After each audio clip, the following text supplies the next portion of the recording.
Wow, look at this, you got 3 cameras, no flicking about. I know.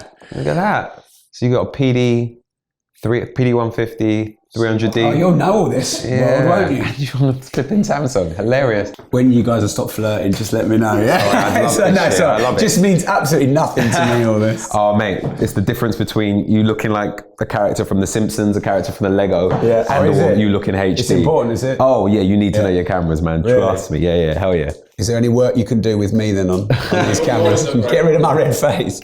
You need some CG. Yeah. Can you CG my cheekbones, please?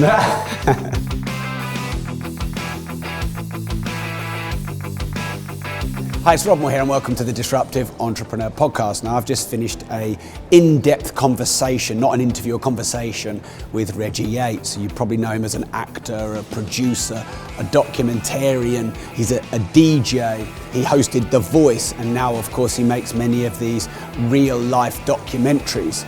We talked about podcasting, we talked about content creation and how it's moving from the big corporates to the individuals, how to stay creative. I think it's one of the best we've done. So welcome to the interview with Reggie Yates. So Reggie, thanks for doing the podcast. No worries, good to be here. Actor, writer, DJ, presenter, director. Right. You've done a lot of things. A few, yeah. A couple of them I'm not really doing so much anymore. So presenting, I don't really do anymore. It's weird because I do make documentaries, but I don't really see myself as a presenter of the docs that I make. I've described it this way a ton of times before. I describe myself as a complicit contributor in the documentary. So I'm not that dissimilar to the people that I meet on camera. Yeah.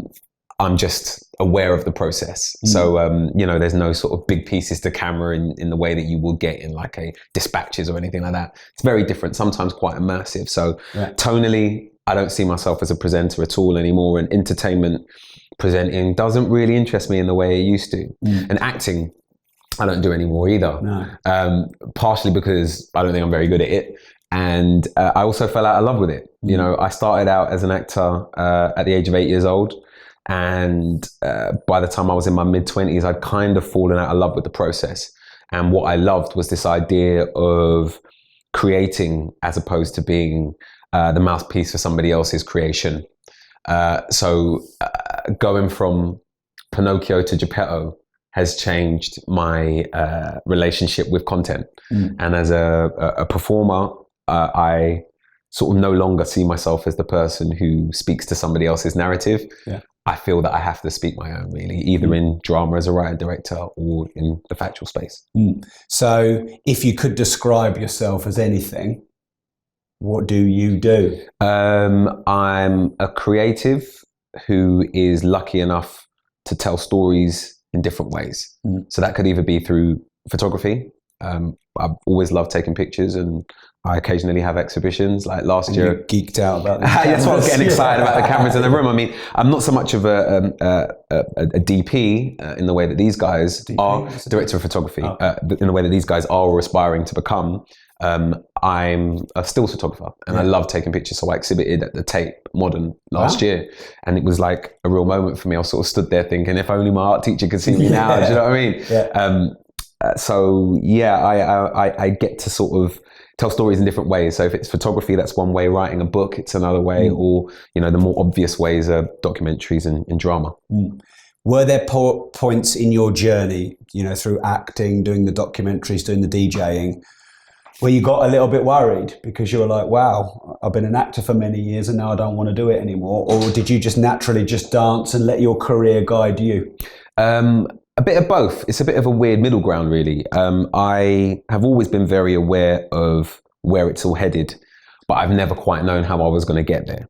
So I've always, in the back of my mind at least, thought, and it's changed how 3D that idea actually is. So it's gone from, wouldn't it be great to one day write and direct, to I want to be a writer director, to I'm going to be a writer director and I'm going to make short films and I'm going to pay for them myself, to I am a writer director. The world just hasn't caught up with me yet. Right. So as it stands, my relationship with drama as a creator is no different to my relationship with going from being an actor into being a presenter.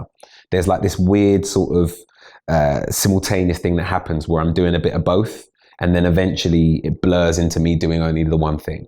So for a long time I was acting, and then presenting came along, was juggling, and then I left acting behind, and then I went back to acting, and then I left acting behind for good. Right. And that's kind of what happened with entertainment. You know, you're hosting The Voice one day, and then a month later you're in, I don't know, Kenya making a documentary, and the feeling that you have from the two are so polar opposite. You start to make a decision about where you want to spend your time and where you want to give your energy. And I made that decision quite a few years ago now.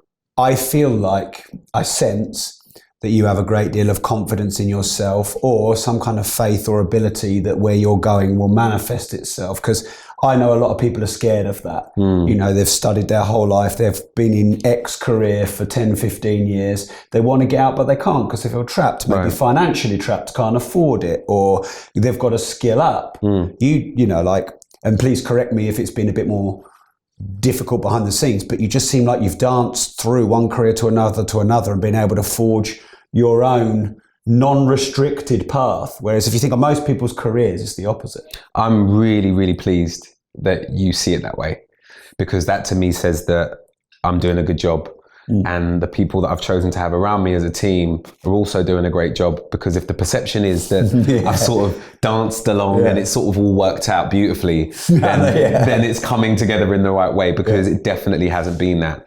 On some level, I've always known that I'm going to be okay. How? Well, okay, let me correct that. I've always been self-assured that it's going to work out, but I've not been raised in an environment where I've been told it's going to be okay. Right. So I've always had this sort of weird, jealousy is the wrong word, but I've always been very aware of my friends that have come from a 2.4 background, where regardless of anything, they've always felt secure. So there's this weird thing that they have where they're never worried about money. They're never worried about failure. They're never worried about embarrassing themselves, because they've been raised in an environment where it's going to be okay. No matter what happens, we love you. No matter what happens, you can always come home. No matter if you lose everything, we'll look after you. They need to come coach me then. Right, exactly. Well, I was never raised in that environment with that amount of investment put into my self-confidence and self-worth. I had to learn that over time. So for the longest of time, I would be concerned about what the next thing would be. And there would be moments where I would have sort of pangs of fear if it was going to work out or not. Deep down, I always knew that I would be okay. Why do you think you always knew deep down? Because I know that this isn't a bluff, because nothing that I've achieved has come easy. I've always known that anything that could be regarded as an achievement, I've worked my ass off for, and I'm not scared of the work. And you carry that forward into the next thing you're doing. Absolutely. So I've always known, look, if you work hard, you get results, period. Regardless of whether it's fitness, whether it's your eating, your diet, or, you know, doing what I do, learning how to write, doing your 10,000 hours, learning how to direct, learning how to communicate or broadcast. I've done my 10,000 hours. So I've in every lane. So I've always felt confident that it would work out, but that doesn't stop those pangs of fear. No. The skill that I've had to teach myself is that it's going to be okay. I've had to be that mum and dad hug, that emotional, don't worry about it, it's going to all come together thing. I've had to sort of do that internally, and I encourage everyone to do it, because if you can do it for yourself, then you don't need other people to give you that reassurance. Yeah, and comparing yourself to your friends, because that's quite interesting. I don't judge people, so it's not a judgmental statement, but I'm wondering if some of the people you're comparing yourself to, who had the comfortable upbringing, maybe they're not making the difference and disrupting like you are. And I wonder if the fact that you had to be quite streetwise and teach yourself this is a part of your success. Absolutely. Yeah, everything happens as it should. Yeah. The which is easy to say sat on a podcast. It's easy to say in hindsight, and it's easy to sort of look back and go, oh, if that didn't happen that way, or if I didn't have that amount of drive, I wouldn't have got there, or if I didn't tell myself that I'm going to do this thing and do it even when it was difficult, I would not be where I am now. Yeah. And I'm by no means at the end of my journey. I'm like at point 3 of a 10-point plan in my mind. I've still got a hell of a long way to go. And I have always been that way. Every time that someone's told me, oh mate, you've made it, I'm like, by whose standards? Yeah. Because knowing the standards that I'm working to have always helped me know when it's time to go up a gear, because I've compared myself as a kid to my friends and to the people around me, but now I'm sort of blinkered in a horse sort of a racehorse way, where it's almost like I do not care about what's happening in any other lane. I'll support people, I'll pat people on the back, I'll encourage them, I'll invest energy into others, but I'm also investing a hell of a lot of energy into myself, and I'm focused on what I want for myself. That statement there, I think I'd like to just jump on, because it's so hard not to compare yourself to other people.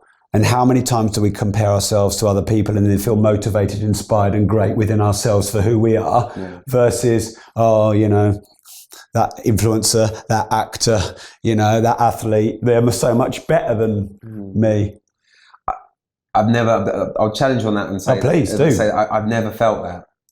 You've never been bothered about what other people are doing? No, I mean, as a kid, maybe. Yeah. I might have been sort of never really quite understood why my friends had massive gardens and why we didn't even have one.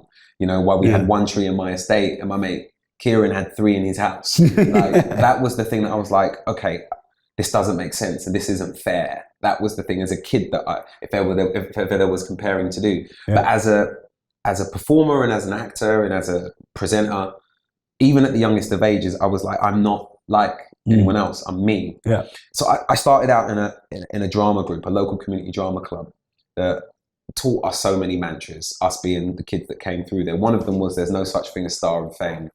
And one of the things that Anish used to say, so it was run by this lady called Anish, amazing matriarch, my first mentor, right? Such a beautiful, incredible woman.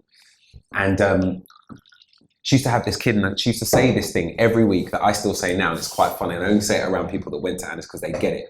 And it was one of those incredible lessons that you only realize in hindsight what you were getting from it. So there was this kid in our class called Ken Romano, right?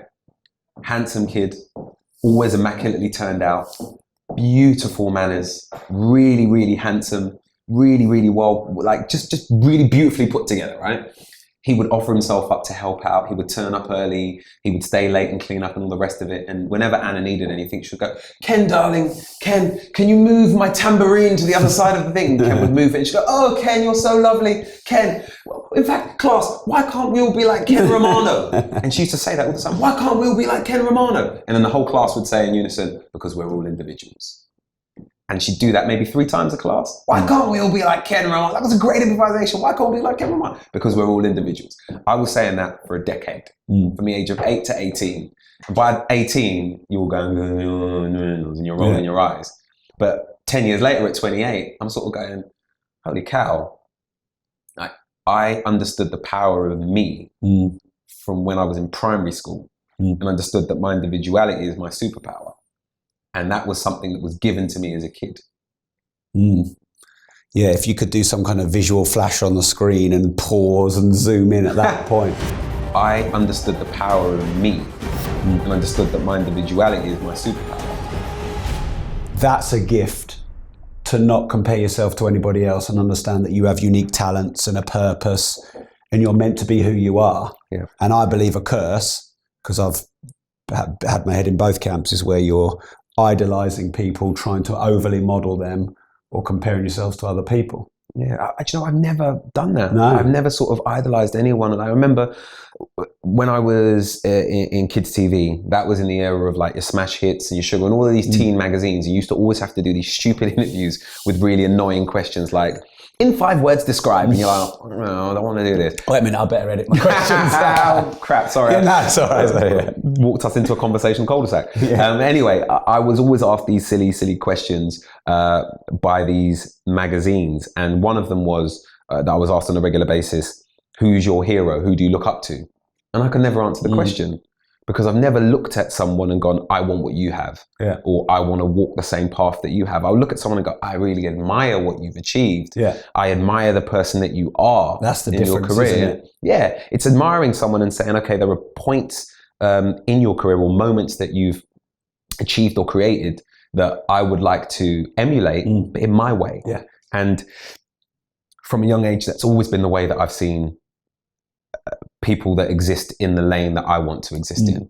I've never wanted to be Martin Scorsese, but I love his work. Yeah. And if things go the way that I plan as a filmmaker, what my work is known for will be just as important in its own way. Yeah, one of my heroes had always been, and still is, but to I think a more realistic level now, is Arnold Schwarzenegger. I don't do weights, so why am I comparing himself to that? I just think I like the way his mindset. Yeah, his mindset, and a bit like you have as well, controlling your own career and then reinventing that career on your terms and doing things that society would perceive you can't do. And I think where I got better at using role models is them inspiring me, but to want to be a better version of me. Absolutely. Rather than me wanting to be more like them. I've been very fortunate to meet Arnold Schwarzenegger and spend quite a lot of time with him.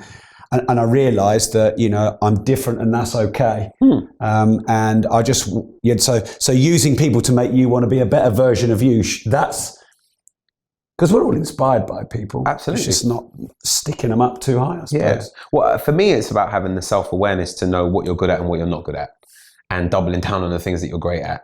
And in investing so much time and energy into that, I know that it's pointless to try and be someone else. Yeah. Like, I admire Usain Bolt. I'm never going to run 100 meters at the speed that he runs. I admire Michael Phelps. But I can get by in a pool, but I'm not. Get by. I can get by. I can With do my your lengths. wings on. Yeah, I can do my lengths, but I'm not Olympic standard, and I never want to be. And I think part of the reason that I find myself in really interesting conversations through doing Q&A or doing talks or whatever, even situations like this, is that a lot of the time people project onto you who they want you to be, or they project onto you who they think that you see yourself as being. And people often refer to me these days as a journalist, which I think is hilarious, because first and foremost, my suits are way nicer than most of these flipping journalists. No, you almost sounded metrosexual when you said mate, that. Have you seen my flipping scarf? I am flipping metrosexual. What are you talking about? Do you know how many moisturisers I got on right now, mate? I cleansed this morning. You've definitely used a ruler there as well. that's just a damn good bar. Shout out Slider Cuts. No, I'm not a journalist, and I never have wanted to be one. But because some of the things that I do in my documentaries are challenging in the way that sometimes factual content that is usually fronted by crusty old journalists, people lump me in the same category. And I always push back and say, look, I'm just a guy who's interested in people. Yeah. And I'm fortunate enough to be able to do that on a platform that millions watch. Yeah. You know, be that Netflix or the BBC. Now, if that means that I'm a journalist in your eyes, great. I feel that I'm just telling stories and I'm being as authentic as I can in the moment.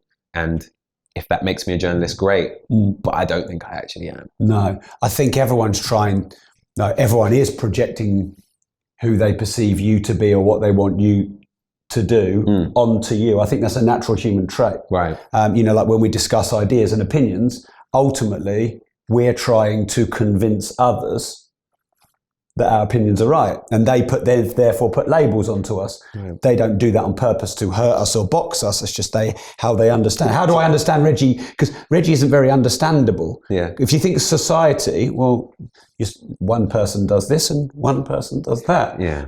You must get. I see it a different way. Yeah, no, please. I think the people that get it right are the people that don't try and convince anyone. They just are. I think if you just are, people will either get it or they'll catch up. That takes a lot of spiritual mastery and self-awareness to get to that level. And that's why there's not many people that are there. Yeah. People will get it or they'll catch up eventually. Yeah. And that's how I feel. To be defined by what you do is unfortunately something that happens now. And the minute people decide that you're one thing, they want you to stay there because they've got you figured out. Yes. Quote unquote, whatever that means. And they understand you, and then that's simple for them in their world. But if you decide that you're not what they think you are, what happens then? I realized a long time ago that usually people reject you, I guess. Well, I think it's the biggest waste of energy to try and control the way that other people think. Yeah. You can never change someone else's mind until they decide to change it themselves, right? So for me, I just am. Yeah. I know what I want, and that might change tomorrow, and that's okay.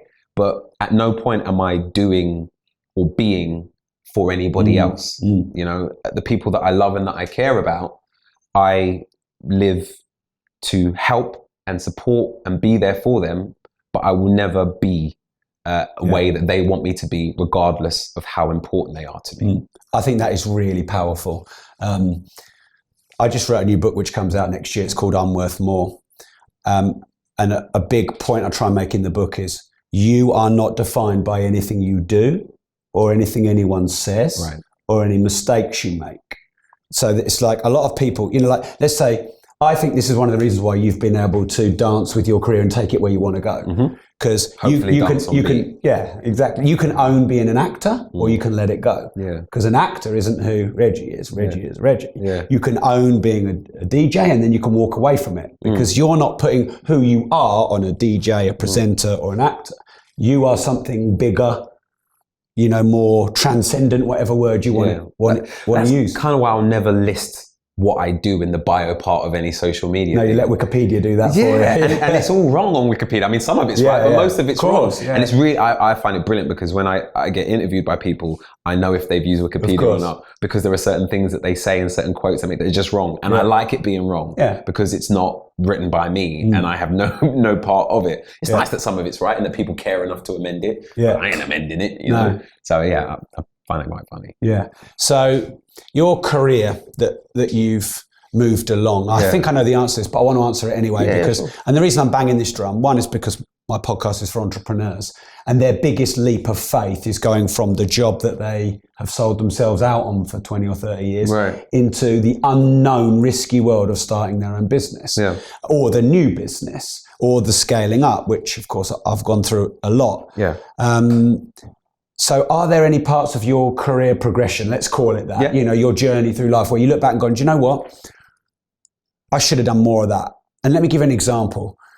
Because I like this creative freedom where I can move and do what I want. You asked me what I did earlier and I've done a lot of things. I bought property, retired from property training business, wrote loads of books, podcasts. So actually I don't know what the hell I do. Best way to be. I feel like I can move through. But then I look at someone like Warren Buffett. Or Gary Vaynerchuk, who you mentioned earlier, and I think they've been doing one thing for a damn long time. Like Warren Buffett's been doing the same thing for 75 years. I love his documentary. I love studying him. And I think, man, if I'd just picked one of the things I did, and I've done them for 35 years, I'd be dangerous by now. You never think that? No. I know that if I did do, it's weird. I've had this conversation several times because I know that if I only did one thing, I would be much further along. But that doesn't fulfill me. No. I need to be constantly creatively shocked, for want of a better word. Like I need to feel uncomfortable to find the inspiration to push myself and learn more. I left Radio 1 after a decade, not because I was fired, but because I stopped learning. For me, if I'm not learning anymore or if I'm not inspired, there's no point in being there. I'm not doing anyone a favor by just coasting. And at no point have I ever coasted. So I've walked away from things not knowing what's coming next and been okay with it. You're not being scared? No, absolutely not. I believe myself. I trust myself. And it sounds like such a weird thing that so few people do. But I don't understand why it's such a problem for us to believe in ourselves. Like I believe in my talent. I believe that I'm good enough at what it is I've chosen to do with my life. Therefore, with me putting the right amount of work in, it's inevitable that it's going to come together because I have that level of faith, it's funny you mentioned faith. Well, in myself. It's funny that you mentioned new business. I'm actually finally launching my own production company next year. I've danced and toyed with the idea for as long as I can remember, but this is the first time I will have a real business, like a real business with investment, with staff and so on and so forth. And it's time, I said it when we first started talking, nothing happens before it should. And everything happens, like God's time is the best is something my mum always says. And I really stand by that because when the stars align, you can feel it.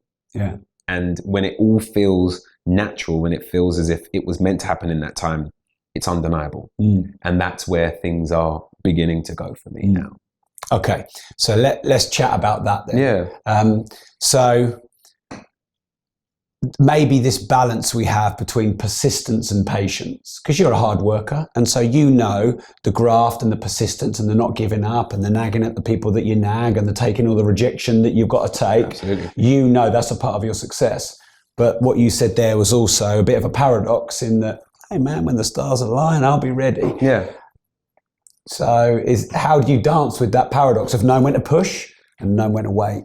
Well, that's a very good question. I think if you don't... Sorry, just while you're doing this, Harry, this keeps turning itself off. Can you just... Yeah, thanks. No worries. And that, you'll see my bald patch from that. I'll pick up clean for you. Oh, okay. I think if you don't, I'll let this person go. Such a professional. We just keep all this stuff in. Oh dear. Yeah. All right. Well, this is going to be weird. Yeah. Yeah. I think if you don't understand the power of hard work and luck, then you're completely ignoring one of the two, because you can't have success without both. Yeah. I think. Yeah. Yes. You can throw into the mix this idea of the stars aligning, which I do all the time. Some people might call it luck. I think it's just timing. Yeah. I don't know. You can define it in any way you want, but I think you have to really invest in your craft, whatever that may be. You have to become obsessed by it and die by it, you know? Yeah. But then at the same time, if you're working as hard as you should be on the thing that you really believe in and the thing that you're really invested in, eventually there will be an opening and you will be prepared for it. So I feel that opening is what's happening now. Yeah. Yeah. So there's something I've always wanted to say and I've not really known how to say it. I'll try it now and let's see how it goes. But I think media is basically terrible news and sometimes really great news. It's rarely, you know, the reality in the middle, which, like you said, hard work, luck.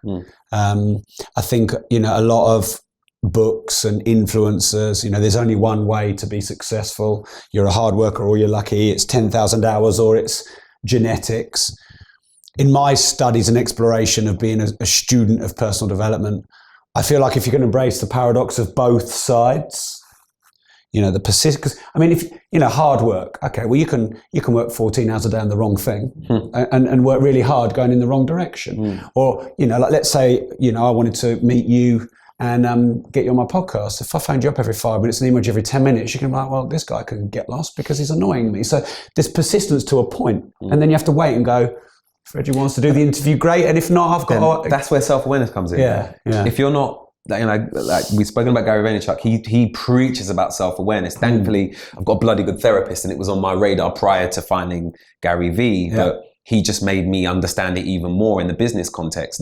If you're not self-aware, you're asking for trouble. Yeah. Because you need to know yourself well enough to know what you're good at and what you're not good at. Yeah. And when you're coming across in a way that maybe is putting you in the wrong direction or pushing you away from where you want to get to, or if you're pissing people off, or if you're annoying people, or if you're spamming people, you know, you need to be aware enough of those things. Otherwise, you're just asking for trouble, I think. And how do you become self-aware? Know what you're good at. Yeah. Be very sure about what you're not good at. Yeah. And listen. I think if you're not willing to listen, and if you don't have people around you that are honest and transparent, you're going to be in trouble. Because I'm really glad that I've got people around me who can say, "Oh, mate, you're being a dickhead today." Yeah.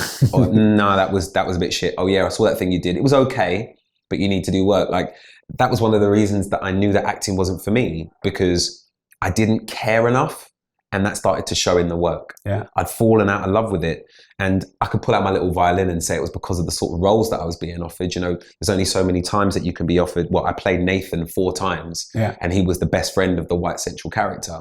As a young black kid, that's going to knock you a little bit in terms of the sort of work that you're doing, you know? Yeah. But I wouldn't say that's the reason I stopped caring. I think I stopped caring because it just didn't feel as though it was the full creative experience. Yeah. To have a kernel of an idea and see it out into a moment where you're stood on set and there's 100 people doing what you asked them to do, that for me is creatively fulfilling, as opposed to being given lines and being told to learn them. Yeah.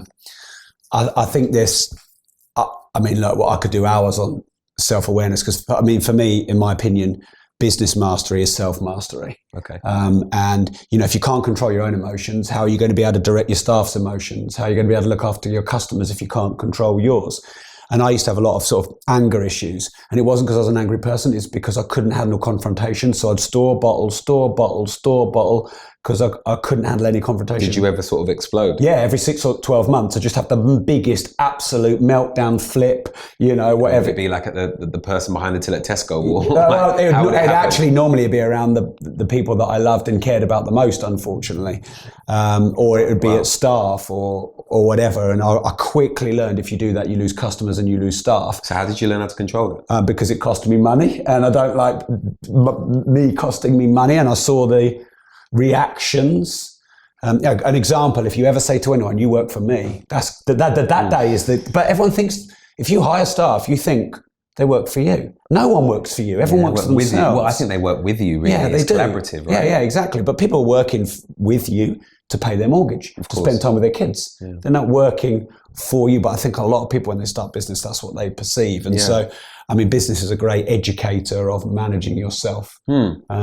Because if you don't, then you just push staff, customers, and everyone away. But like, talking to you, it's like, I get this sense that you're very self-aware and you know it, but how can we help people who struggle with this? Some people, they don't believe they're good at anything. And they need people like you and me to say, actually, you are. You've just got to find it and own it. And then there are a load of blaggers out there who are actually trying to over-egg what they're not good at. I stopped blagging years ago. I've blagged. But now I just don't want to blag anymore because I don't want to attract the wrong people into my life by pretending to be something. I'd rather leverage. If I'm no good at it, you can do it. Yes. Rather than blag that I'm good at it. But, like, if self-awareness were easy and you read a book and you're self-aware, then everyone would be self-aware and we'd all be loving each other and helping each other. And well, I think a lot of it comes from empathy, really. If you're able to empathize with someone else and put yourself in their shoes, that's the beginning of starting to see yourself through someone else's eyes, I think. And that's the really important thing, is being able to step outside yourself and saying, hang on, how did what I just did make everyone else feel? How did what I just say affect the room negatively or positively? And it's that thing of being able to step outside yourself and know whether or not you're being a good person or a bad person, and also being able to see the world through somebody else's eyes. I think if you can do that, that's the beginning of starting to be self-aware, personally. And for me, that's been a skill that's really been turned up to 10 through making documentaries, because you are exhausted at the end of the day because you've been empathizing and bringing yourself to an emotional level playing field with someone, regardless of how difficult or painful the experience they're speaking to actually is. And that's draining, yes. But at the same time, in being so empathetic and finding that level of connection, they give so much. And that's a really delicate thing to have in your hands. And it's something that you have to respect. So there are like pluses and negatives to this whole empathy thing, because if you understand the skill of being able to empathize, you also know that you could use it for the powers of evil. Or take on their pain. That too. You can key into somebody's pain and somebody's issues, and you can use it if you're an evil person, or you can support them in that and know, okay, this is a sore area, therefore I'm going to be very gentle whenever it comes to anything close to that, or whenever we're doing anything that might trigger them, I have to be aware that that's the trigger. So it's that thing of seeing the world through somebody else's eyes and putting yourself in someone else's shoes, and also knowing how what you're saying and doing may be seen by other people. It sounds like a lot of stuff, but it's really small stuff that you can start to work on in different ways. I'll tell you something I started doing a little while ago, right? Please don't think I'm a massive wanker for saying this, because I'm going to sound like one in saying it, right? Have a go. Too late. Judge later. You've seen the scarf. Too late. The wanker decision has been made. Oh, geez, I'll probably just wear how much that probably hurt the microphone. Anyway, I'll stop flapping my scarf now. All right. Small print done. I genuinely feel that the only way to really exist in this world is to walk in love. And that sounds ridiculous, and it sounds like I should be selling a really shitty book. But the truth is, I feel that the energy that you carry and the energy that you bring to any situation determines the way in which that situation will go. And so I sort of banner it as walk in love, right? So your interaction with a traffic warden, your interaction with somebody in traffic. If somebody is screaming and shouting and going mental at you in traffic, and you put your hands up and you go, do you know what? Cool, whatever. You're right, I'm wrong. A lot of the time they don't quite know what to do, especially if you're stuck and they can't go anywhere. They'll keep shouting until they don't anymore. And then there's that weird moment where they kind of go, oh, you're not giving me back the energy that I gave you. What now? And that's the thing I love. I love to be in that what now position. Like if you're at work and someone's like, oh my God, like in TV, for instance, the schedule is so important. If you overrun, it's like, oh my God, this is costing us so much. Oh, I'm supposed to go here after, we're gonna finish an hour late. Okay, we're gonna be an hour late, right? I'll put you in a cab and you'll get there 10 minutes early. What now? What now? Yeah.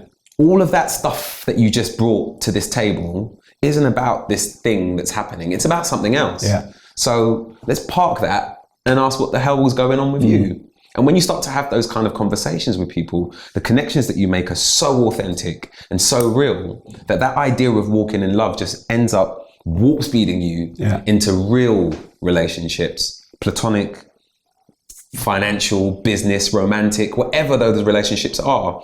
You are on the fast track to being at a beautiful place of intimacy because there's no bullshit. Yeah. Well, I'm glad you said that, because I agree, but I think I'd have lost half my subscribers if I said it. Really? No, Why? I'm just joking. Because I sound like a scarf wearing No, because I think that the way you said it is great. I have a mentor who's in his 60s. I've done a lot of personal development. I don't know anyone on the planet who knows as much as him. And he's been teaching me for a long time. He says, Rob, the only two transcendent human emotions that rise above all are gratitude and love. And I've been trying to get my head around what that means, because I'm 39 and he's 60 odd. He's got a lot more life experience than me. And I just think the way that you've said it is a way I would have liked to have said it, which is if you give out gratitude to people, or you even give out gratitude to your mistakes, you give out gratitude to your challenges, you give out gratitude to your critics. The first thing is it doesn't ruin your life or your day or derail you from your mission, but it also changes other people around you. So I had a guy who sent me a 1 minute audio message on Facebook. I get hundreds of messages on social media every day. I struggle to get through them all. I mean, someone like you must have way more than me, but I get a lot. And every now and again, someone will do an audio message and I'll listen because I thought, oh, that's a bit of a pattern interrupt, which is, I'll have to do that more to people I want to get in touch with. And he basically went, you're a money grabbing, evil, this, that, the other, you don't help people, you rob off them, the millions that you make are taking from others. And he went on a tirade. And I went, it's not quite like that. I've actually written a book on money and I give all the money from the book to my foundation because he was accusing me of making money by writing a book on money. And we had about a 20-minute dialogue. And I won him round. And at the end, he just said, look, I'm sorry, I'd had a bad day. You were there. I chewed it onto you. It's really kind that you'd respond. I didn't expect that. My wife's just told me off for having a go at you. We do this and that. And then he said, oh, I've got a charity as well. I help people. And I said, it's great what you're doing. I donated to his charity. And 10 years ago, I'd have torn him one back because I'd have felt like he was going at me. But I think it helped that it was on Facebook and he wasn't in my face, because would I have been the same? I don't. But you're exactly right. It's not about you. So when you care to understand what they're going through. I mean, someone who cuts you up in the motorway, their kid could have a nut allergy, which my son has, and he could be about to die and they're racing to hospital. And how do you not know that? Yeah, exactly.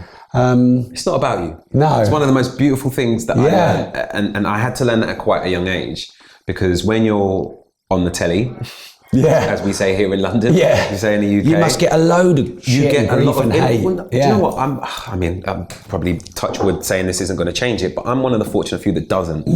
In nearly 30 years on being on telly, I can count on one hand the times that come to mind that people have said something not very nice. I don't really get that, and it's a beautiful thing. But what you do get is a lot of inbound because of that. You get people either on social media, in the street, wherever you go, and because of the nature of the way that I carry myself and the work that I've done, people feel that they know me. You know, if you're in your mid-20s now, you've grown up with me on television. There's like a generation of kids, like I DJ'd at a thing for a university recently, and you know, it's like 2,000 kids. And as I was walking out, they were like, oh, we grew up with you, we grew up watching you, we love you. And it's really nice. But I feel really proud of that because they're still with me. You know, they were sat in their PJs, cross-legged, watching me as a kid eating cereal on Saturday morning, right? And then as they've grown up, my content has matured because I've grown up too.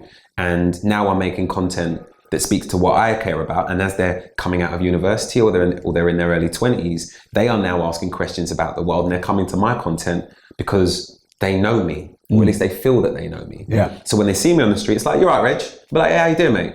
And we have these conversations. And if I'm with someone that I've just met, or if I'm on a date, they'll be like, "Oh, so you know that person?" I'm like, "No, I don't." Yeah. But I kind of do. Yeah. And it's a really must beautiful... look good on a date. You know everyone. If I'm honest, I don't like it. It's the worst thing that can happen on a date, if I'm honest. But it's lovely because of the nature of it. Yeah. And I feel really blessed because the nature of it is really warm. It's very familiar. Yeah. But at the same time, I have to know that level of inbound stuff is going to be constant, and it's going to happen regardless of how I'm feeling or whatever's going on in my life. So if I've just had an argument with my missus, or my mum's just said something really shitty and I didn't like it, and I've had to hold it down because I don't want to annoy my mum, and then someone comes to me and goes, and they're in your face. Yeah. It's the small print. Yeah. For me, it's the small print of being able to be paid very well to do what you love. How you do anything is how you do everything. Absolutely. Yeah. And it's a unfortunate sidebar, but I've got no choice but to deal with it. It's part of it. And I'm just really glad that those interruptions, if you will, aren't negative. Yeah. They're not, "Oi, dickhead," which a lot of people get. I don't get that. People stop me and say to me, "I really love the thing that you did in Russia and I want to talk to you about it." And So my problem is not being able to give people the time that they want, as opposed to having to deal with negativity being thrown my way. So I'm very happy with my lot. Yeah. But at the same time, it's managing those relationships and understanding that if somebody wants to speak to you at length about a film that I made on autism, for instance, regardless of me having time or not, it doesn't matter, because it's not about me, it's about them. And I'll try and explain why I can't have the conversation, but I will hear them out. Yeah. And I'm late a lot because of that. Yeah. It's not about me. It's never about me. It's not about you. I think that is the powerful statement. Because as soon as you make someone else's agenda about yours, you take it on and then you react, putting your agenda back to them. As soon as you realize it's never about you, it's always about them, you're able to not react. Now, I believe that self-awareness, and there may be more facets, I believe one really big element of self-awareness is managing your emotions. Now, you talk through something whereby, like, you might have had an argument with your missus, your mum might have stabbed you a bit and cut through with a comment, and then someone comes up in the street who doesn't know any of that stuff, and is hoping that you're the smiley guy that they see on TV. For me, that self-awareness is managing your emotions and going, okay, I've had an argument with the missus, my mum's hit me where it hurts, breathe, let's not bring that into the world. Mate, nice to meet you. Yeah, I'm not perfect at it. Yeah, no, I don't get it right every time, but I'm getting it right more often now than not. And that's a continual practice. Exactly. I'm learning how to be better at that, because now there are more people than ever before who want to speak to me on the street. And I've made peace with that. Yeah. And so I am getting better at it because I'm getting more practice. Yeah. It's just the time management needs to catch up with it. Basically, yeah. Like if, I'm getting better at it. And I think I'm more on the money with it now than I ever have been. And I'm also really pleased at the fact that I'm able to be consistent. Yeah. Because the way I'm talking to you is the way I'll talk to my pals, I'll talk to my mum, I'll talk to my mates. It doesn't change anywhere I go. And that consistency, I think, allows me to have a dialogue with someone on the street where if they'll stop me and I go, do you know what, I'm so sorry, but I haven't got the time. And they're saying the line, I'm genuinely 10 minutes late. But look, thank you so much for saying what you said. Shout me on social media and I'll try and message you back. Do you know what, mate? Do your thing. And it's human interaction. It's not I'm too busy. And a flap of the scarf. Even though I look like I should be doing, I should be that guy, but it's not that. No, I get that. It's funny. I built a property company for 9 years, no one knew who I was really, like out on the street. And since this podcast, every time I go out, I get recognised quite a lot. Probably not, certainly not at your level, but I love it and I'm really grateful for it. And I can't understand. Okay, if I had 50 people every 5 seconds, that's going to be hard. And like you said, if people are chucking stuff, but I really love it. And if I'm busy and going somewhere, and someone's talking to me, I'm like, walk with me, and we'll walk together. And I'm walking down the stairs, up the stairs, around and about. I might be saying something different in 10 years. I'm really grateful for it. Listen, I am as well, because to me, it's a measure of the quality of what it is that I'm doing. And the people that you're reaching and the lives that you're changing. Well, the nice thing about about the situation that we're speaking of, because it sounds quite similar to me, is that they're not stopping you and talking to you about your haircut. No. They're not stopping you and listen talking to your podcast. They're not talking to you about your girlfriend. No. They know you for what you do. Yeah. And that's all that matters to them. Yeah. And that's the way I want things to be with my relationship, with my audience, with my friends, if you will, with the people that consume my content, however you want to frame it. Yeah. They talk to me about my podcast, they talk to me about my documentaries, and they might talk to me about stuff I've done in the past. Either way, I'm happy to talk about all of those things because I'm proud of all of them, you know? And I've actively not been Mr. Personal Life in the press guy. Yeah. My personal life has found its way into the press, either because of nosy journalism or because of bad choice of partner who isn't as private as I am. But now as a single man, the parameters are very clear in terms of what it is I want in a relationship and what I need, because I know that I need someone who sees the world the way that I do for me to be able to be in a relationship with them and to be able to retain that privacy, which is incredibly important because so much of what I do is public and I give so much. You know, on my way here, I was in traffic and I pulled my car over and switched off my engine before I checked my phone. And I had a message from someone saying that they watched my Who Do You Think You Are last night. Yeah. I didn't even know it was on. I don't know where they watched it. They might have seen it on iPlayer. It might have been a repeat. They might have watched it on YouTube. Who knows? But they watched it and they sent me this very long message about how much it taught them about me, but also made them look into their family. And it's beautiful that a piece of content that I've created has done that. Yeah. But at the same time, that's my family history. Yeah. You know, that person who I've never met knows what my great grandmother looks like, knows my grandfather's name, knows how my grandparents met, knows my father's name, has seen my mother's face, you know, knows all of these things about my family without me knowing them or ever meeting them. And I share and give so much that I think I'm allowed to have a personal life. Yeah. And I think people respect that trade-off because I've never put my personal life out there. Yeah. So that was question one. Like I said, this is, by the way, I'm really enjoying this. Thanks. Yes, it's a really nice chat. Appreciate you coming down. Anytime. You must have learned so much from doing all your documentaries. Okay. You know, meeting all the people that you have in the crazy, extreme, whatever you grimy, whatever you define their situations, environments. Can you think of anything that you've learned from doing these documentaries? Jesus, how long you got, bro? Got as long as you want. I booked my train back for 7 o'clock. I don't know if I got that long. Yeah. Every episode is a learning experience. The thing that I'm really proud of is that every film stands on its own too, regardless of whether it's part of a series of films or not. Yeah. So we did Extreme UK, Russia, Australia, South Africa. You know, we went to different territories as part of the Extreme strand, and then in making one-off films like a film in Ferguson or a film in Chicago or a film on Grenfell. You know, I've made lots of films over the years that talk about different things, but every film has its own narrative and has its own point to make. And the thing that I'm really proud of about those films is that I have found this really beautiful balance now in documentary making where we are speaking to an issue through the prism of people. I don't do the journalist thing and start with the theses and go about proving it over 60 minutes. What I do is I start by saying, this is what I know about subject X, or this is how I feel about subject X, or this is how I'm connected to subject X. And we're going to see what happens when I meet the people who live subject X. We then spend time with them. And then at the end, almost in every film, it ends on a question.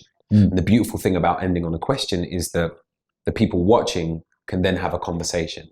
And they then have all these different pieces of the conversation to draw from to inform their opinion. And that way, I think you're getting a conversation about an issue in a really beautiful, authentic and rounded way, as opposed to me saying, this is how I feel about this, and I'm going to present to you 50 different people that think the same thing as me. Because you're not learning anything. I'm going to convince you of my opinion by the end of this hour. That is the way that a lot of journalists work. Right. It's not how I work. Yeah, I'm actually really glad I have zero experience in that world, because then it hasn't been able to colour. Yes. You know, like, okay, I had 6 questions here for you, but I had no outcome as such, other than to hopefully get the world, or the world that follow my podcast, to get to know who you are a bit more. Really kind. Yeah. That's the best way to go about it. On my podcast or in my documentaries, it's the same thing. I'm just in constant pursuit of conversation. Yeah. I hate interviews. I love conversation. Right. And if you frame it that way in your mind, instantly the edge is taken off of what happens. Yeah. So, over the years, you pick up different techniques. Hosting the chart show on Radio 1, you get 3 minutes with the biggest pop star in the world. Yeah. And in that time, you've got to fulfill the questions that the label want answered, that your producer want answered. But at the same time, as the host, you're like, how can I make this different to every other interview this person has done? How can I make this entertaining for the people at home? And you've got 3 minutes to do it. That is a mission. It's flipping difficult, but the nice thing is you pick up technique. Yeah. So while they're settling in, you say something silly, you make a joke, you take the piss out of their cowboy boots, you make a comment about something they're wearing, and then you start to have a conversation that isn't about the subject. Yeah. They warm up, their shoulders drop. Yeah. Then you're in a warmer way. And there's little bits of technique that you pick up that you carry on into things. So that little thing from radio that I learned in documentary, while someone's being mic'd up. Yes. That's when you do the annoying first 3 or 4 questions that you would have done on camera. Right. You do that then, you break them down. And then when you start on camera, not only are they relaxed, they feel a little bit more comfortable. Yeah. And in that moment, you can get to who they really are. And I'm fascinated by the why. Yeah. Sod the what. Yeah. I don't care about the what. We'll talk about the what, but the why. Like if you're talking, like I get asked all the time about the Russian series I made and how I was able to navigate this onslaught of racism to my face. I wasn't interested in what they had to say because as far as I was concerned, that was passive. That made no sense. It was stupid. It was ignorant. It was backward. But why do you feel that way? Where does this racism come from? How were you raised? What environment have you come from? What environment has tainted you so much that you feel this way? That's the interesting stuff. Yeah, it's funny you say that because I certainly don't see myself as an expert interviewer. Neither do I. No. When I started doing this podcast, I'd done a lot of public speaking, a lot. And so I thought, this would be a doddle. I can public speak, I can interview. I was totally wrong about that. It's a completely different thing. And so we got to hang out for a few minutes before, which I think really helped. Whereas on the other hand, I interviewed Jordan Peterson, who's huge at the moment, and they were late. Their team brought him in late. Harry, you got held in basically as if you were committed a crime, and they didn't let my team in. And then Harry had to come in and do the quickest setup ever. Jordan Peterson's known for doing 3-hour chats, and we got 40 minutes with him, didn't we? And I could see he was a bit frosty at first. I don't know this guy. Is he going to try and catch me out? And I was therefore a bit reacting to that. And we just got in, and that started getting some great moments. And then his publicist came in and was like, bang, that's over. And so what you're saying about connecting with people before and understanding the human dynamic as well as the job to get the interviews in. And I think that's a good analogy for life, really. Yeah, I think fortunately or unfortunately in this business, if you have a certain level of success, half of that work is already done. It's way easier for me to have conversation here than anywhere else in the world because people know me here and I've been around for a long time now in the UK. For instance, we made this documentary on the Grenfell tragedy, right? Yeah.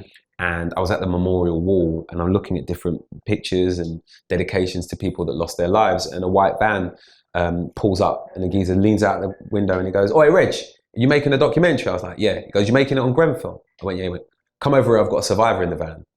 Wow. I'm like, okay. He pulls over. I walk around, the cameras are with me this whole time. We walk around across the street, we go over, and the kid goes, "I've not spoken to anyone, but I trust you. So I'm going to talk to you." Right, yeah. And he then told me his story of how he escaped and tried to save his neighbors, but couldn't. And this is a kid who still had the shakes. He's on medication. He's trying to get through the trauma. And because he's seen some of my docs, because he watched me introduce cartoons, because he saw me on Top of the Pops, because he knows that there is a constant thread of authenticity in who I am, that he knows I'm not going to try and stitch him up. And he trusts me. Yeah. And that relationship is so beautiful and so sacred for me as a filmmaker here in the UK that I will never neglect it. But I also understand it and understand how fragile it is. Yeah. So I'm doing everything I can to make sure that I don't damage that. And that really inspires me, by the way, because that's what I'm trying to achieve. And I've interviewed people who are my heroes. And I've interviewed people who've been twisted a lot in the media. Right. And I'm scared to go there because I don't want them to think that I'm like the media that they did. And sometimes I get at the end of the interview and go, I could have maybe pulled more out of that. But then I think, but they're not going to go around saying, oh, this guy Robbie stitched me up. Yeah. And that's more important for me. So yeah, it's tough to strike the balance, but you know when you've done something that you're going to be proud of. Yeah.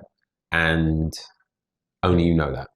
And, you know, I love having this opportunity to have long form conversations on my podcast because once you've got someone relaxed, everything comes out. Yeah. And it's just the best place to be in the world when you see someone just start to give. I just finished a documentary on Black Hollywood. We're asking the question, in a time when America is arguably at its most divided racially since the civil rights movement, how are some of the loudest voices in the creative space African American? Why do we have Donald Glover and Issa Rae? You know, why do they exist today when in reality they shouldn't? When you think about the current climate. And we get into some really interesting stuff, but I interviewed Mahershala Ali, who was in Moonlight, won an Oscar for his performance. Really amazing man, beautiful man.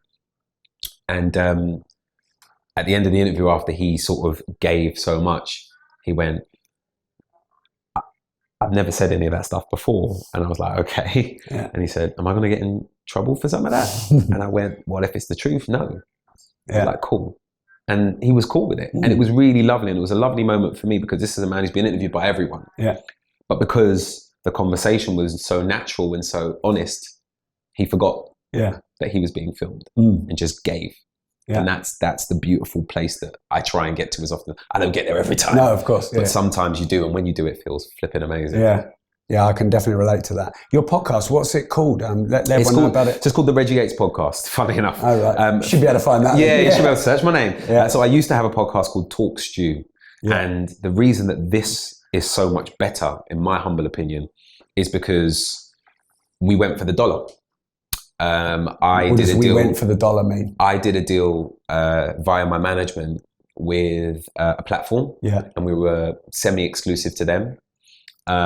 We were doing exclusive content for this platform. Yeah. We're also available on iTunes, but we couldn't be on any of their competitors. Right. So we weren't getting the reach that we were supposed to get. Yeah. We were also and they paid you for that. Is that what you mean by the dollar? Yeah. I was paid for the privilege. Yeah. So I'm so English. I don't know what going for the dollar means. Oh, sorry. Yeah. Sorry, man. I'm Peterborough, not London. Sorry about that. I was chasing flipping quids, mate. Yeah. So anyway, I was quite heavily produced. And this is your old podcast? This is my old podcast. Right. Well, that's a bit unfair. It was produced by people that weren't me, is what I'm saying. It was produced in a way that I wouldn't have produced it. Yeah. But I was booking the guests. No one was writing questions for me. My B and C mic were people I chose, and the guests were people that I liked. So is a B and C mic other presenters? Yeah, sort of. I mean, I don't see them as presenters. I see them as people who are part of the conversation, but to varying degrees, you know, and they say less based on their B or their C. You know, you have that. If you look at most breakfast shows, there'll be a mic, and then you'll have a B and a C, and the B might be a producer, and the C might be the researcher. Yeah. And they speak at varied levels. It's a really easy way to break it down. Anyway, we did 10. That was the end of it. The deal was done. We couldn't negotiate a deal, and that beautiful thing happened where the universe stepped in and went, okay, you're not going to work out a deal, but wake up, Reg, here's an idea I'm going to give you. And the idea that was given to me one morning when I woke up was just do it yourself and see what happens. So I found people that were willing to facilitate, as in people that would upload on Spotify and on iTunes. Yeah. I found someone who was willing to edit to my notes and have me as a producer and let me do the rest. Right. I organized the venue where we record. I organized the guests, and we don't have guests a lot of the time because my round table, if you will, is made up of people that I know and love, and we can have really honest conversation.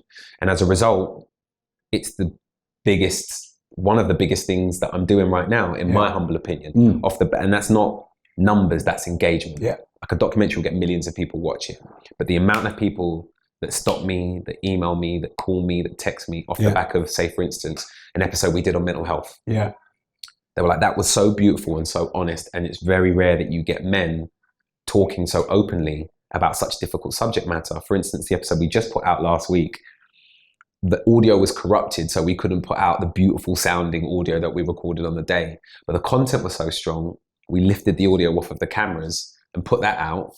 You could be talking our podcast. Every single thing Really? the same. Yeah, well, sorry to interrupt you. Yeah, sure. I'd love you to finish. But we flew out. My favourite watch brand is Audemars Piguet. I'm just a big, massive fan of mine. I noticed. It's a nice Royal Oak set. Thank you. Nice. Thank you very much. And we flew out all the way, and I met the CEO, Francois Benamias, who I just think is an amazing CEO. We got all the way there, all through, and then none of the audio worked, and we had to nick the audio off the camera. But if the content's good enough. Exactly, and people didn't care. They don't care. They don't care. And that's what we had. So I had this kid that I'm mentoring on. So I'm super proud of him because he's got a drama going out on BBC One. He's got his first documentary going out on BBC Three. A massive week for him. And the documentary is called Finding Dad, where he goes to Pakistan to find his father, who he's never met. Beautiful film. Yeah. And the conversation is maybe 15% about his documentary, and the rest of it is about fatherhood and whether we want to be fathers or not and why. Yeah. And all the men in the room have a very different relationship with the men in their lives. And the conversation is so honest and so transparent. I'm so proud of it. Yeah. This isn't me plugging it. This is just me talking honestly about something that happened in the room that was special. Yeah.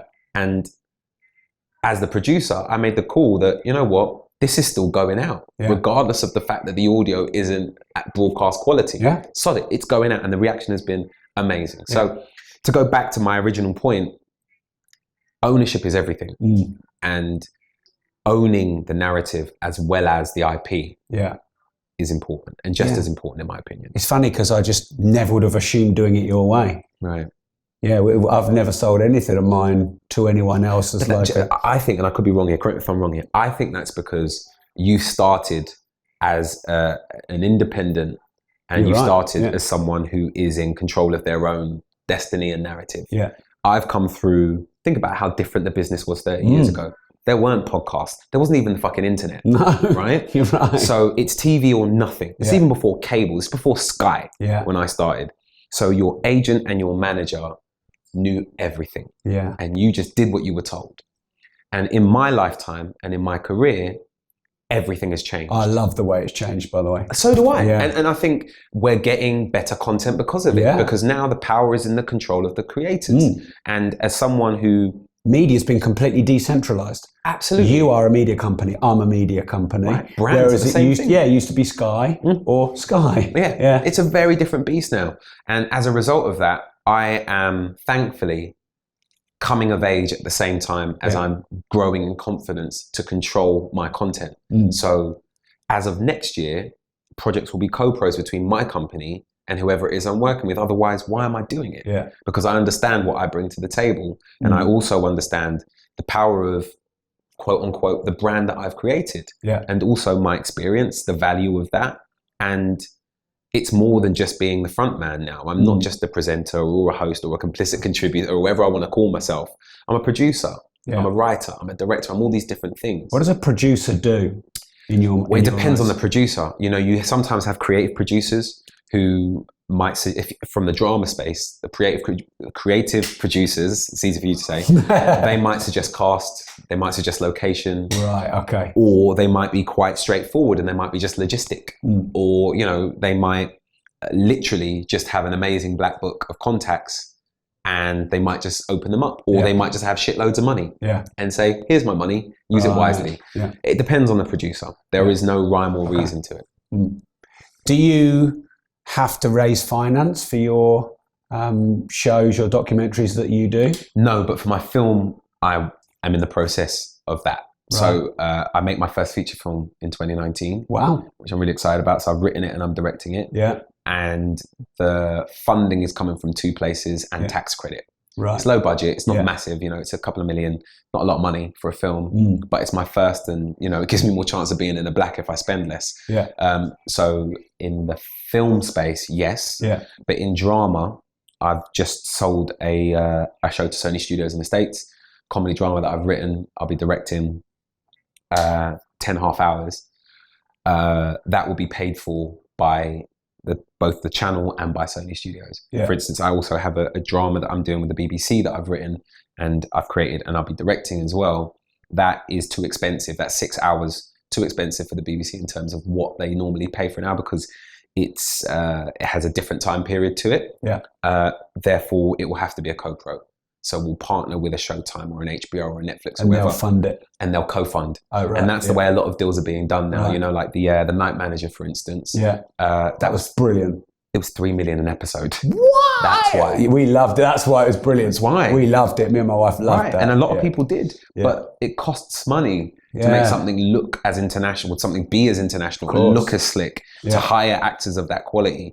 And for it to be a world-beating series, you got to fork out. Yeah. And to get the best talent, you got to pay. And now I think platforms are becoming less stringent on the way they do things. You know, for a long time, people are like, we make this and we're paying for it and we're not sharing this with anyone. Whereas for the best part of 5 years, I think Sky, maybe even longer, Sky are like, all right, Showtime, let's do this together. Yeah. All right, HBO, let's co-pro this, because people don't have as much money to spend anymore unless you're Netflix. Yeah, of course. And there seems to be a lot more competition for content now.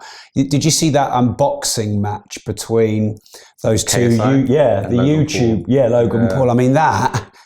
I just loved that. I just thought everything about that was genius. And it just showed how, you know, that they are competing with Sky and BBC. I think, I could be wrong, I think it's the third most watched pay-per-view of all time. So I know who the boxing promoter who promoted that, and he reckoned they made pretty much 50 million quid from it. It's amazing, right? And like Logan Paul, you know, he's under 25 years old and he just does crazy stuff and videos it, and he's just built this. Yeah. I mean, I could be completely wrong about the numbers. I heard that somewhere. I don't know how true that is, but I do know that a lot of people watched it, and I do know that it's a massive moment for YouTube, because I think it was streaming on YouTube, wasn't it? Or was it a separate pay-per-view? Was it was behind the paywall somewhere, is the point. And people put their hand in their pocket to watch two, not even semi-pro boxers fight. Sluggers. And that is, you know, that's not me being disrespectful to them. They've not had many fights. They're not even semi-pro. No. They have huge audiences and they have a huge brand. And they were able to build a narrative, WWF style, ahead of the fight. Bit of marketing. To the point where people wanted to see the fight. And they made a load of money off the back of it. More power to them. Because to me, that says to the industry and to the world, if the creators become business in the way that they think about things, the networks are almost rendered irrelevant. Because now, the way that Spotify have opened things up, you almost don't need you don't need a record label. No. You can make money as an artist who is streaming on Spotify. Why do I need to be signed? And you can do a podcast without needing a BBC radio studio. Absolutely. You can do a podcast through your phone. Yeah. So this is no slight on any network or any platform. The BBC has given me my career. They have given me all the training that I need. It's just where the world is going. But the world has changed and the power is shifting into the hands of the creators as opposed to the big houses that once owned them. You know, Hollywood was that way. As an actor for a long time, you were contracted to a studio. You only worked for them and you weren't paid per movie. You were on a salary. Right. That isn't the case anymore. No. You know, Hollywood has shifted into, you know, actors having real power and real potential to steer a film in terms of its success or otherwise. I feel that that's starting to happen across the board in terms of content creation now, be that music, film, whatever. I'm having a lot of these conversations and I love them, and I want to keep banging the drum. Any entrepreneur, any creative, any artist.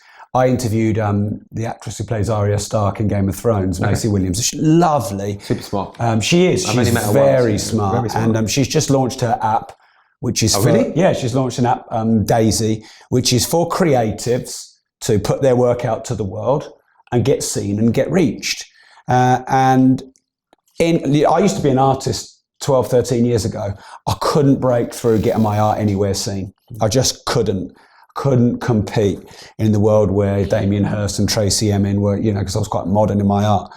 Oh man, if you're an artist now, you've got a YouTube channel, you've got an Instagram account, you've got Pinterest, you can do a podcast, you can make little documentary films with a couple of £100 cameras. The age of the creator and the entrepreneur, surely. Do you think it's going to last though? Do you think that the people with more money, more reach, will find a way to regain control? Well, for me, this is now, like, you know, like blockchain is sort of a fairly new thing. That's quite exciting for me, for people to see a disruption to currency, because they are in the early stages of seeing a new marketplace. Like there are marketplaces in every niche in business, but no one really knows what a marketplace is unless they've studied economics, because they're so used to it and it's normal. But now we're seeing these new marketplaces like blockchain and content creation. It's a new marketplace. So in a new marketplace, you get new entrants to the market, you get disruption to the market. The old way that it's done gets disrupted. Then you get sort of competitors come in and regulation coming in. The old guys trying to control the way it was, I suppose, a bit like the record labels, and the new guys like the Logan Pauls and the KSIs who do it a different way and disrupt. And so I actually couldn't predict what's going to happen. There's just this big new marketplace that's going on. I feel like, as a 39-year-old guy who's put 12 years into business and earned a few stripes, this is exciting times, because 12 years ago I had to do ads in the metro or try and, go on like shopping channels and try and pitch to get anyone to come to my events. Now people just listen to the podcast and read the odd book, and they're there. And we do 750 events a year. So, they'll fight back. But like, look at BBC with all the podcasts. They produce a load of podcasts. Now, I hat tip to BBC. Yeah. They didn't sit there and go, oh, well, we've done it our way. This is the way we do it. They go, we better get podcasts. Yeah. And so they get Flintoff and Robbie Savage and all these guys, Matthew Syed on board, and they dance with the times. But they've had to do that because of individual creators who put their content out to the world. So what I think people want, and I'm just me with a mouth, but what I think people want is honest, open, unedited, untwisted, unmanipulated content. And I think they want easier, quicker access to the content providers. So if they can speak to Reggie in the street, and if they can private message you and they get a response, they feel connected to you, they feel understood. And that's how we've always tried to be with me. We're getting to the stage now where I've got loads of outsourcers who have to help me. I do 3 or 4 calls a day to individuals who know me but don't know I'm going to call them. And I send lots of private messages to people. I can do that because I'm financially free. So I think open, honest, unmanipulated content and access they can touch. When Gary Vaynerchuk comes to the UK and he says, hey, I'm in this restaurant, come meet me. And 100 of them are like, Gary. People say to me, Rob, I'm a massive fan. I'm like, I was a business owner before. No one said I'm a massive fan. They're like, you're an evil bastard, because you run a business. That's how I think the world's changing. But there's definitely going to be more disruptions. And, the content creators have got a bit of control now. They're not going to have it their way forever. No. But what a lot of the smart media companies are understanding is they can come in and get ventures, like Stitcher bought for Economics Podcast. They must have paid a few million quid for that. And so now Stitcher get all that reach and, they get all those listeners, so they start feeding the ads on. So I think that, a lot of people don't give the bigger companies as much credit. I think a lot of them have moved with the times. But I cannot get over enough how excited I am. When people moan about social media, it takes up all the time and then there's all these ads. Facebook is free and you can build your business on it. Instagram is free and you can build your business on it. You can hundreds or thousands of customers on all these free platforms, and you can fiddle around a couple of apps on your phone. You tell me business is harder than when my parents had it? When they had to go to a pub and either buy it for hundreds of thousands of pounds and get a massive loan, which put a massive overhead. Then they had to go and buy all the stock, the food, the drinks, hundreds of thousands in, and then to open the door and hope that someone came in. And they just wait, and over years of looking after customers and, creating a great environment. It's not like that anymore. You don't need a shop. You don't need stock. You don't need anything. And you can go and reach these millions of people with social media. It's crazy, isn't it, to think that that's the way that things were once done. Yeah. And that was the way that you built a business. Whereas now, personal brand is just as important as the thing that you're selling, and the way that people are building businesses and very successful ones. It's coming from the strength of the person who is the face of said business, as opposed to, how good looking they are, which is in a way the right thing. It's a good thing. Podcasters are making millions now, which is awesome. Some podcasters are making 10 million plus a year. YouTubers are making millions. What did you want to be when you grew up 40 years ago? Well, you probably did what your family did. Now people are 12. Have you seen that guy who opens the toys and talks through the toys? I always forget his name, but they did 12 million on his YouTube channel last year. A 6-year-old kid who basically shows you how to make toys. obviously his dad's there. Like, oh, son. They made 12 million from that channel. £12 million from that YouTube. Sorry, $12 million reputedly from that channel. Wow. I forget his name, but he's obviously quite a cool kid. That's news to Cheers me. to that. Yeah. Cheers to my YouTube channel getting to 12 million a year. Jesus Christ. I mean, it's definitely not there right now. And I understand that YouTube takes a long time. Yeah. It's something that grows slowly. And I'm just putting my podcast content on there. But what I want it to become is something I'm going to build to. Yeah. And something that I've planned. And something that I can't wait to get to that place where I can fulfill some of my ambitions for it. But as it is, we're just slowly building, slowly sharing the content. And it's quite nice because new people are coming to what we're doing on the podcast. And it's quite nice because the podcast in 11 episodes has already grown so massively to the point where we did a pod party the other day, which was, we threw a party and we recorded it. And that's an episode. And it's awesome. The pod party was awesome. Yeah, it was awesome. And it was really funny as well because we've always spoken about doing live episodes and we've always wanted to do it. We said, like, when the time's right, the time's right. Already people are asking for live episodes, but now they're saying we want a live episode and a pod party as the after party. Right. And we're like, oh, yeah, holy crap. And it's just nice how things are organically forming and growing in the right way. You got to check it out. Yeah. Have a listen. Hopefully you get a lot more listeners from... Oh, hopefully. Yeah, please check me out. Reggie Yates Podcast, Spotify, iTunes, bang, bang, bang. Check me out. Should we move into the quickfire round then? Why not? Okay. What's the best advice you've ever received? Oh God, I'm very fortunate to have a lot of good people around me. There's so many things I'm thinking of now. I don't want to say all of them. One of my first therapists said to me, I love that. One of my first therapists. Yeah. I've only had 3. That's how the world's changed. Yeah, exactly. I've only had 3, thankfully. 4.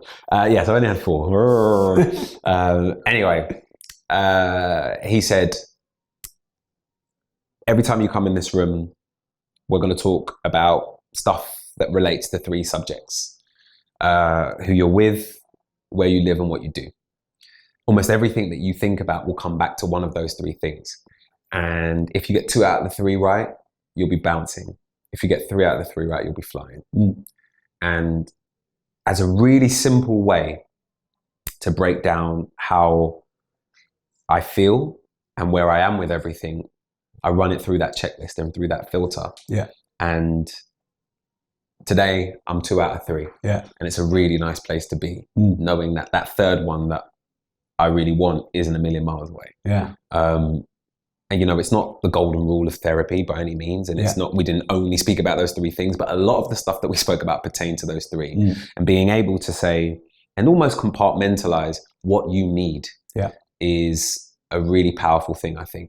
I don't know if that's the best advice that I've ever had, but that's one of the first things that come to mind. It. But it's also a unique answer. Really easy things. Asking yourself, have you won the day? That's a really small thing. So like, I'll ask myself that first thing in the morning, how am I going to win the day today? Yeah. And it might be completing a checklist. It might be going to the gym. It might be hitting a new PB. It might be calling my mum and telling her I love her. It might be doing something nice for a stranger. It's like, okay, this is my thing that I need to find time to do today. And if I've done it, I've won the day. Yeah. And setting that little personal challenge. I mean, come on, I'm a dude, like I love to win a game if I can.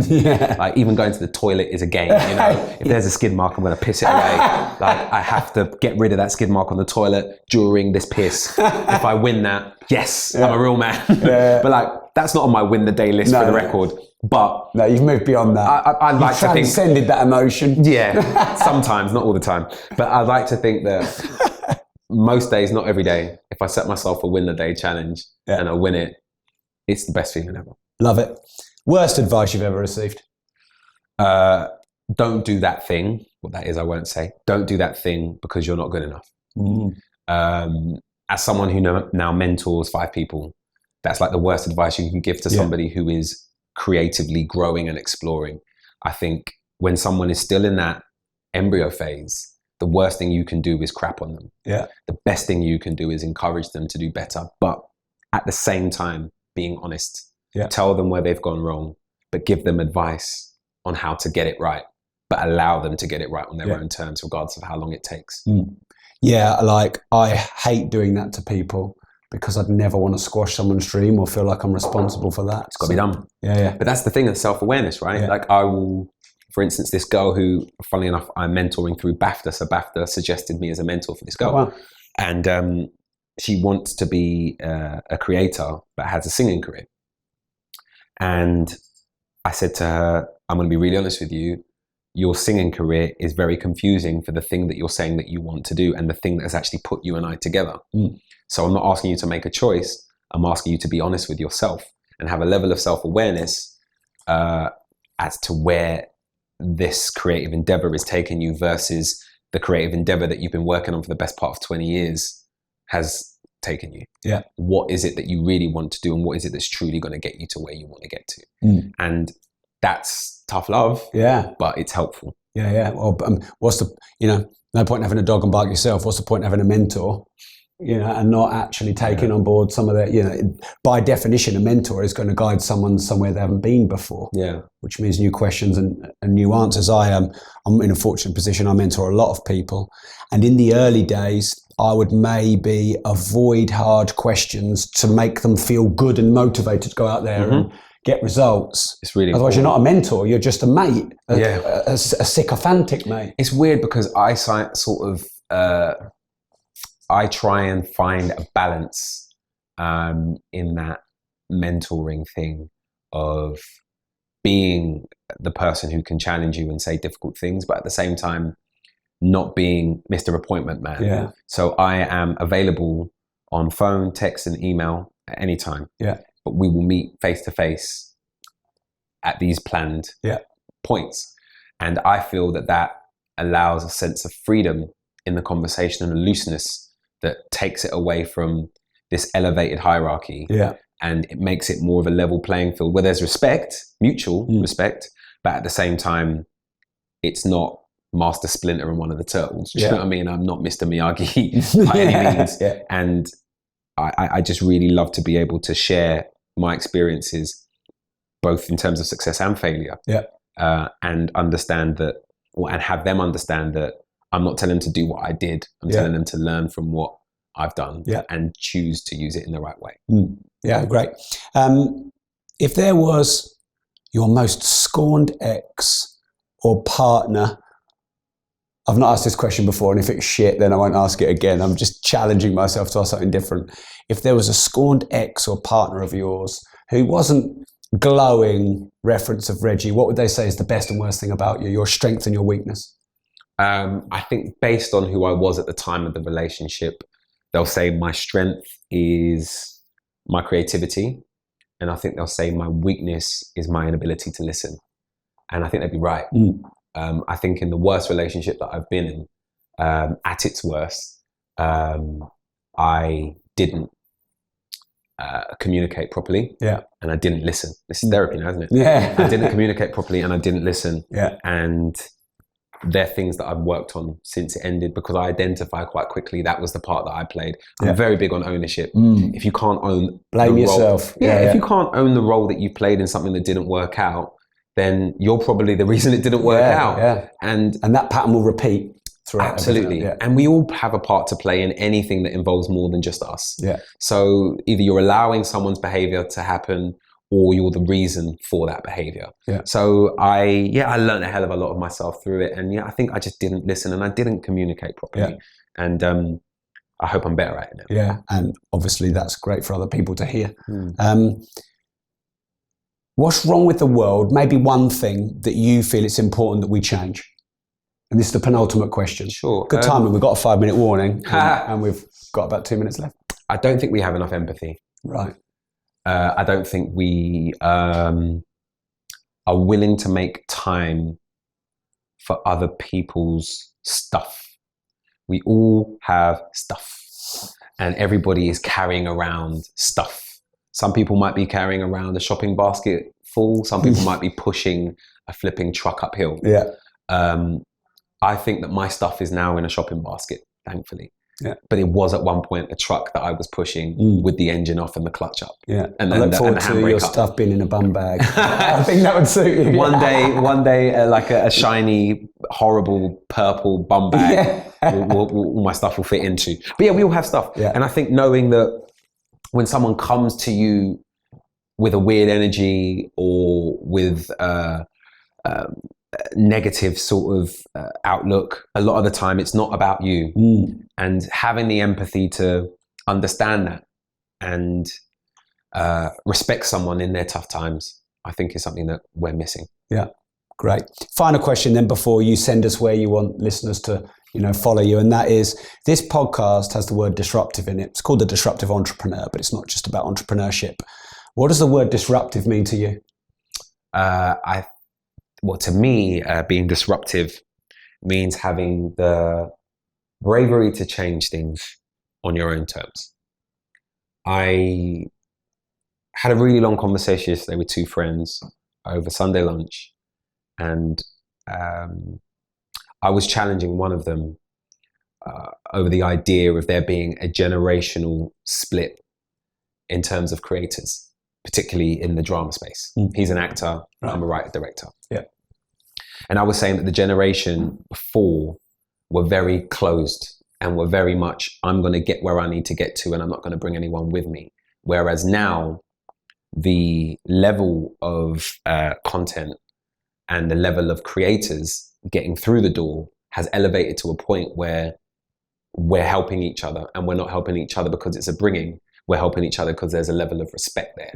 So I think if you're willing to do something that speaks to your authenticity, and if you're willing to be transparent in who you are, then you have an opportunity to do something that's never been done before. And also, doing something that's never been done is the most beautiful thing in the world. And trying to replicate someone else is a recipe for success, for failure. Maybe that was Freudian. But yeah, I think it's a recipe for failure. If I tomorrow decided that I wanted to become you, I would be, even if I achieved everything that you've achieved, deep down I'd be unhappy. Yeah. Because it wasn't my blueprint. And I'm still trying to clear the leaves to see what my blueprint actually looks like. Yeah. But I'm glad that I don't know. I'm glad that the story is still being written. Yeah. And I think it is being written because I'm not doing something that's been done before. And I am disrupting the way in which creators create, right, and the way in which young Black British men of African descent navigate this thing that I'm involved in. Yeah. Love that. And that's a perfect opportunity to finish on two things. So one, just send us where you want us to go, where we can follow you. Sure. You've obviously said the podcast, that again, or other stuff. What's the future? What do you know you're doing in the future? Tell us what your work is. Having the beautiful opportunity to create on my terms on a regular basis. That's the short answer. Yeah. Any specific things, projects we might want to keep our eye out for? I'm about to go to China to make a 3-part documentary for the BBC 2 to be specific, about millennials and the gulf between the generations, disparity of wealth. Some really interesting stuff, sitting down with some really smart people. I forget his name, and I also forget the name of his business. It's a young billionaire who has those yellow bikes, push bikes. Right, I don't know. I forget his name, but they're huge in China, and they're now coming here. You'll see them around. Now I've said it, you'll start to see them. Yellow push bikes, and they're like rentals. He's got this $1 billion business, and he's like 25, 26. Anyway, so I'm doing that. I've just finished a documentary on Black Hollywood that I spoke to you about. That'll also be coming out on BBC 2. But I have my first feature film I'm shooting next year. And I'm really proud of the feature film because it's not only something I've written and I'll be directing, but it speaks to a version of London I've never seen on screen before. And that's my London. And it's a London I'm incredibly proud of. It's a London that is multiracial, multi-religious, multicultural, but at the same time, everybody, first and foremost, are just Londoners. I grew up in I went to a school where we had people speaking 8 languages in my class. People who were Polish, Pakistani, West Indian, African, and white working class, all in the same class. But we all supported the same football team. All used the same slang, all played football together. When we went home, some of us ate with our hands, some of us ate with chopsticks, some of us spoke different languages. And that version of London I've never seen.